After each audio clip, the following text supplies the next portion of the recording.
दोस्तों, स्वागत है आपका अपने चैनल की टू सक्सेस एकेडमी में। आज के इस वीडियो में एमपीपीएससी से संबंधित कुछ बात की जाएगी जिसमें न्यू गाइडलाइन आई है। ठीक है, अब न्यू गाइडलाइन से क्या मतलब है? इससे मतलब ये है कि भाई जो मेंस की कॉपी है ना, जैसे कि आपको पता है 2019 से मेंस की कॉपी नहीं दिखाई जा रही है, तो उसके बारे में थोड़ी बात करेंगे। 2026 में जो प्री की पोस्ट आने वाली है वो कितनी आने वाली है उसके बारे में बात कर सकते हैं। और एमपीपीएससी में जो इंटरव्यू के मार्क्स 175 से बढ़ के 185 हुए थे उसके बारे में बात करेंगे। तो नया साल नई उम्मीद के ऊपर हम बात करेंगे। जो लोग बच्चे लोग आगे अगले साल पे तैयारी करने चाह रहे हैं उनके बारे में थोड़ी सी बात करेंगे। वर्तमान में क्या स्थिति है उसके बारे में थोड़ी सी बात कर लेंगे। ठीक है, तो चलिए आज की वीडियो शुरू करते हैं। जैसे कि आप लोग यहाँ पे कटिंग देख रहे हैं न्यूज़ की, ठीक है, तो यहाँ पर आपको सीधा सीधा समझ में आ रहा है कि भाई एमपीपीएससी मेंस की कॉपी दिखाने पर अभी निर्णय नहीं हुआ। तो मेंस की कॉपी 2019 से जो बंद थी वो लगभग बंद ही रहेगी अभी, जब तक ये फैसला नहीं हो जाता है 87-13 वाला। ठीक है, तो उसकी सुनवाई आपको पता है 9 तारीख को थी, फिर 10 तारीख को बढ़ गई है ना, फिर उसके बाद सुनवाई नहीं हो पाई। तो फिर इसके बाद ये बोल रहा है कि आगे पद जरूर बढ़ेंगे। तो कितने बढ़ेंगे, कैसे बढ़ेंगे, उसके बारे में बात कर लेते हैं। राज्य सेवा परीक्षा की गाइडलाइन में बड़े बदलाव के आसार अभी नहीं है। ठीक है, पहली बात तो ये बोल रहे हैं। उसके बाद ये बोल रहे हैं कि भाई जो इंटरव्यू के मार्क्स थे ना 175 से 185 किए थे वो तो उतने ही रहेंगे। हाँ, लेकिन इसमें एक सुधार ये था कि आपको पता है कि जब इंटरव्यू के मार्क्स शो किए जाते हैं तो उसमें सरनेम हटा दिया जाता है, जिससे कि ये पता नहीं चलता कि किस कास्ट को कितने परसेंटेज मतलब कितना स्कोर मिला है। जनरली कुछ लोग आरोप लगाते हैं कि भाई जो SC ST या अदर कैटेगरी वालों को है कम मार्क्स देते हैं और जनरल वालों को ज़्यादा देते हैं। तो ऐसे जो आरोप लगाए जाते हैं उसके लिए इन्होंने ये सुधार करने की कोशिश की थी। ठीक है, अब आगे बढ़ते हैं। आगे ये बढ़ते हैं कि भाई यहाँ पर कुछ चीज़ें आपकी जो इंपॉर्टेंट है वो देख लेते हैं कि क्या क्या आज के पेपर में आया है। तो पहली बात ये है कि जो अपनी जो प्रीलिम्स की जो परीक्षा होने वाली 2026 में उसकी अधिसूचना जारी करने वाला है आयोग जल्दी कुछ समय बाद। ठीक है, तो उसमें यह है कि जब आयोग जारी करेगा तब कब करेगा, जब करेगा तब आप OBC का आरक्षण विवाद थोड़ा समाधान हो जाए उसके बाद। फिर उसी के बाद जब ये समाधान हो जाएगा तो फिर क्या होगा कि ये जो अपनी कॉपी दिखाने की जो परंपरा है वो फिर से शुरू की जाएगी। तो इससे क्या होगा कि बहुत सारे बच्चे जो सिलेक्ट नहीं हो पा रहे हैं, मेंस क्वालिफाई नहीं कर पा रहे हैं, तो उनको बहुत ज़्यादा फायदा होगा। क्यों? क्योंकि उनको पता चलेगा कि एक्चुअल में कमी कहाँ पर रह रही है। ठीक है, स्कोरिंग क्या हो रही है, कहाँ पर कितने चीज़ की सुधार करने की जरूरत पड़ रही है। ठीक है, तो उससे उनको फायदा होगा। प्रीलिम्स के लिए बात करते हैं तो प्रीलिम्स 2026 के लिए अच्छी खासी वैकेंसी आने वाली, क्योंकि आपको पता है कि अभी तक क्या है, कभी 100 पद आ रहे, कभी 200 पद आ रहे, कभी 150 पद आ रहे। तो तीनों ही वैकेंसी में बहुत कम पद आए थे, लेकिन लगभग यहाँ पे संभावना चलता ही जा रही है कि 400 प्लस पद आने वाले हैं। ठीक है, और इससे बड़ी संभावना ये है कि जो मतलब गुप्त सूत्रों से पता चला है कि भैया 700 पद भी आ सकते हैं। ठीक है, तो एमपीपीएससी 2026 की जो लोग तैयारी कर रहे हैं बहुत अच्छे से तैयारी कर लेना, और अपनी जो प्लेलिस्ट पड़ी हुई है प्रीलिम्स की टेस्ट सीरीज को लेकर फ्री वीडियो से अगर उतने ही तुम देख लेते तो उसमें क्वालिफाई हो जाएगा। ठीक है, बशर्ते आप उसको कितने अच्छे से देखते हो, क्या उनसे शॉर्ट नोट्स बना सकते हो, और कितने बार वो वीडियो को देख लेते हो। करंट अफेयर के लिए अपन ट्रिक से करंट अफेयर कराते हैं, उतना भी देख लोगे तो हो जाएगा, आपको ज़्यादा भटकने की आवश्यकता नहीं पड़ेगी। बाकी 5-10 टेस्ट अपन फ्री में डालते ही है PDF, वहाँ से 10 टेस्ट भी लगा लो तो आपका काम हो जाएगा।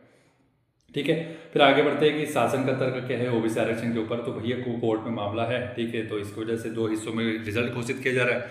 आगे बढ़ते हैं, आगे क्या लिखा गया है यहाँ पर, ये बोल रहा है कि कॉपी दिखाना संभव नहीं है जब तक ये संभावना मतलब ये केस सॉल्व नहीं होता। ठीक है, आगे बढ़ते हैं। फिर ये बोल रहा है कि भैया राज्य सेवा परीक्षा की इंटरव्यू 185 के बजाय 100 अंकों का हो, ऐसा बोला जा रहा है। कुछ लोगों की मांग थी ताकि गड़बड़ी की आशंका कम हो जाए, क्योंकि आपको पता है कि कुछ लोगों को 175 मार्क्स का पहले था, अब 185 के हिसाब से चलते चलिए। 185 का मार्क्स का था तो इसमें किसी को 160 मिल जाते थे, उसको अच्छे पद मिल जाता, किसी को बेचारे को 100 या 70 नंबर भी मिले, कई लोगों को तो 60-62 नंबर भी मिले, तो इनको बेचारों को रैंक नहीं मिल पाती। इनके मेंस में अच्छे मार्क्स होते हुए भी तो थोड़ा सा ये दुर्भावनापूर्ण है, तो ऐसा नहीं होना चाहिए। तो ऐसा कहा जा रहा है कि जब भाई 185 से 100 ही मार्क्स का हो जाएगा तो वो इंटरव्यू डिसाइडर नहीं होगा। ठीक है, तो इनके द्वारा कहा गया है ऐसा। तो ये बोला गया है कि आयोग में ऐसा कुछ अभी करेंगे नहीं, अपन इंटरव्यू की जो 185 है 185 ही रहेगा। फिर आगे बढ़ते हैं कि PSC का तर्क है कि सुप्रीम कोर्ट की गाइडलाइन के तहत ही परीक्षा के कुल अंकों के 12% तक इंटरव्यू लिए रखे जा सकते हैं। 185 अंक परीक्षा के कुल मार्क्स का 12% ही है। ठीक है, ज़्यादा नहीं है, मतलब इनके कहने का मतलब। तो जो सुप्रीम कोर्ट की गाइडलाइन है उसके हिसाब से ही काम हो रहा है। फिर भी यह मुद्दा विचार का है तो विचार कर लेंगे, ऐसा बोल रहे हैं। विचार ही करेगा आयोग, उससे ज़्यादा क्या ही करेगा। फिर आगे बढ़ते हैं, ये बोल रहे हैं कि भैया राज्य सेवा परीक्षा 2023 के पहले तक यह 175 अंक का था। ये तो सभी को पता है, इसमें नहीं बात क्या है। अब यहाँ बात करते हैं कुछ कॉपियों की। तो कॉपी के बारे में बात हो रही है कि भाई 2019 से प्रथा को बंद कर दिया गया, जो कि अच्छी प्रथा थी। लेकिन ये है कि जब 2026 में 700 पद आएंगे ना, तब संभावना जताई जा रही है कि भैया ये आ जाएगा। तो बहुत ज़्यादा इंपॉर्टेंट है, क्योंकि देखिए 700 पद जो आने वाले हैं ना, वहाँ पर आपको फॉरेस्ट वाले जो बच्चे वेट कर रहे हैं काफ़ी समय से, और कई लोग तो इतना ज़्यादा घोट के बैठे कि फॉरेस्ट का मेंस भी कंप्लीट करके बैठे हैं कि बस वैकेंसी आए और हम चढ़ जाए। तो ऐसे लोग कई बैठे हुए हैं, धाकड़ लोग। तो उनके लिए खुशखबरी ये है कि भैया फॉरेस्ट के अच्छे खासे पद आने वाले हैं। अच्छे खासे मतलब सर 100 प्लस आने वाले पद है, तो 100 में तो आप मान के चलिए कि फॉरेस्ट रेंजर हो जाएगा, और एसीएफ के बहुत ज़्यादा पद तो नहीं आएंगे, 20-25 लाख तक संभावना है कि आ जाए, बाकी रेंजर के ज़्यादा पद रहेंगे। तो ये इसके लिए आप बढ़िया से तैयारी कीजिए। आगे बढ़ते हैं, आगे क्या है कि क्योंकि 2023 में सिर्फ 229, ये कुछ पद बताया जा रहा है कि भाई 2023 में 229, 2024 में उससे और कम है 110 ही है, 2025 में 150 ही है।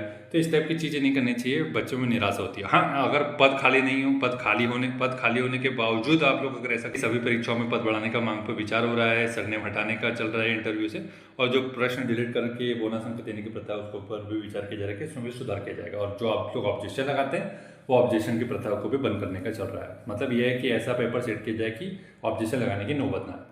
तो ये कुछ सुधार करने के बारे में बात की गई थी आज के पेपर में, जो कि काफ़ी कुछ अच्छी बात है। कुछ 2-4 चीज़ें अच्छी जल्दी हो जानी चाहिए, जैसे कि भाई कॉपी दिखाने की प्रथा जल्दी हो, और ये जो पद बोले जा रहे हैं 700 प्रीलिम्स के, वो एक्चुअल में उतने आ जाए तो बहुत अच्छी बात हो जाएगी।